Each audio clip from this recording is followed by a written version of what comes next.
Did China really make a pair of shoes with which you can walk on the moon? They probably did, but today we are checking out the LeBron James 7 China Moons. I think I want to hear. Oh, oh, oh, oh, oh, oh, oh, oh. Baby, you're so high, stay. I don't mind a little.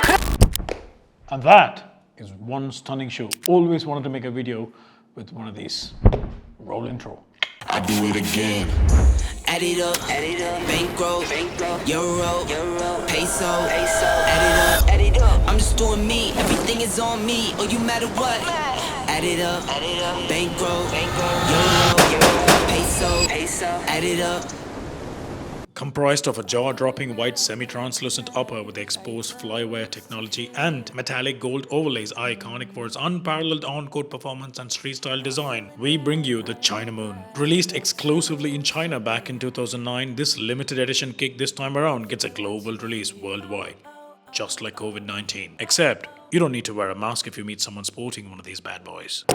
These shoes, this was released first in China in 2009. It was something that was symbolic of the Chinese Moon Festival, and this colorway was specifically released only in China until now. So I got this earlier this year and did not get an opportunity to make an unboxing or do a video about it. Cool. Going into the shoe, it comes with a complete Air Max unit.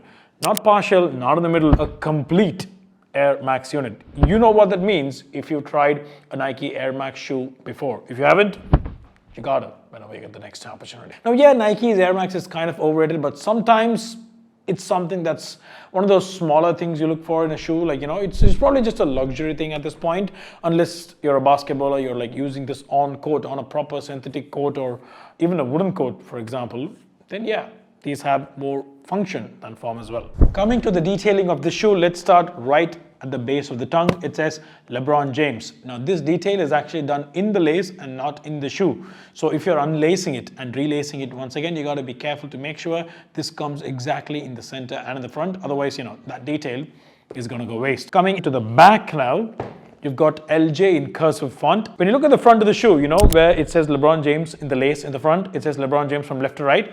And in the back, it once again says LJ from left to right. So they made a lateral inversion of what's written in the front and the back, which is great. Coming to the top of the tongue, you've got LeBron James's autograph. Now this is in gold, done on a translucent plasticky material, which lies over a white mesh. This mesh is what the entire tongue is made upon. This is a very subtle detail. I personally think if they had actually made the autograph without this translucent layer and just plain white, it would have simply popped out more. But nevertheless, this still has kind of a half there, half not there kind of classy finish to it. Coming to the back, once again, you've got a small badge. The badge is golden in color, and what's written is LJ23, which is his jersey number, which was his jersey number. If you're following the NBA, you would have known that LeBron James literally just changed his jersey number, I'm guessing for the last time because he's close to retirement, to number 6, which is what he first wore in college, if I'm right, from 23. Anyway, this shoe was released when he did 23, so we're gonna stick to it. What do you call it? You know when you look at something, yeah, it's shiny and nice,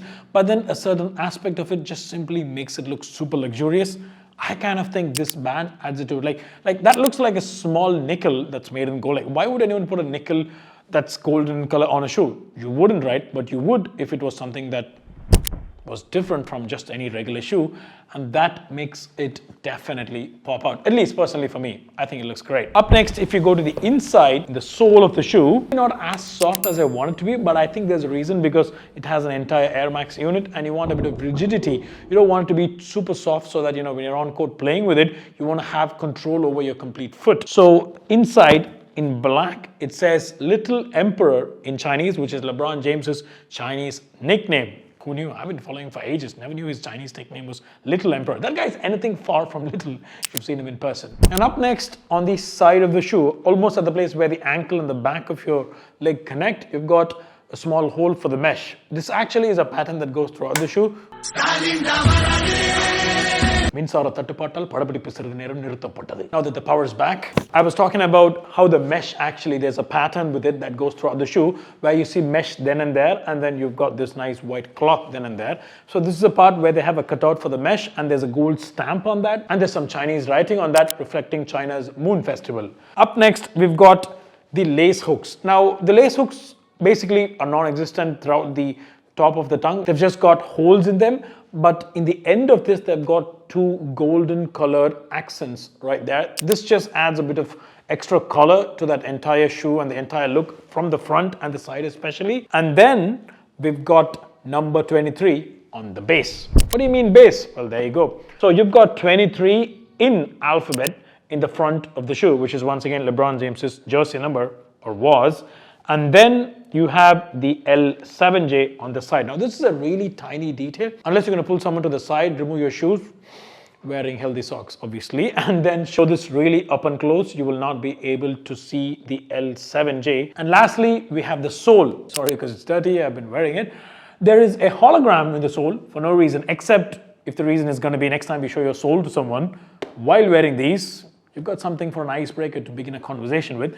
Lovely. Let's try this on. I'm feeling down, I don't know why. I know it's so surreal. Think I want you here. Oh, oh, oh, oh, oh, oh, oh, oh, oh. I don't ask for much, no, I don't need that much. Yeah. So on feet, it feels great. It's very rigid. Like I already said, the sole is not too cushiony. Now I would like it a bit more cushiony, especially if you're playing ball when you're landing. A bit of cushion is going to give you that shock absorption. But once again, that rigidity is kind of compromised there. If you're a serious, bowler, you would kind of like this because it's not too on the side of giving you that spongy effect every time you come off a jumper, you're going for a jump.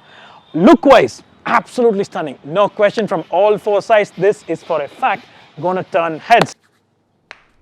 Now, one thing you need to remember is this is not an all-sport shoe, especially not for squatting or bodybuilding. If this is the first video of mine that you are watching, I am a body transformation expert and I strictly do not recommend this for squatting, because for squatting, you need a really flat sole, completely flat if you can, that is.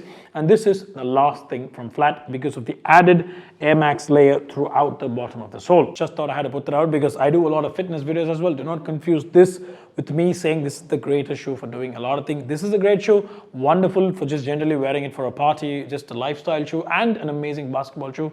And it stops right there. That's about it. By the way, I am doing a fitness series as well. As of now, I'm just recovering from a back injury. So if you're someone into fitness and transformations, I'm doing a separate series where I'm documenting a 50-pound weight loss throughout 50 weeks. So make sure you do check that out as well if you're interested. And that is a wrap. Bye-bye. Hey, this shutter in speed like 125.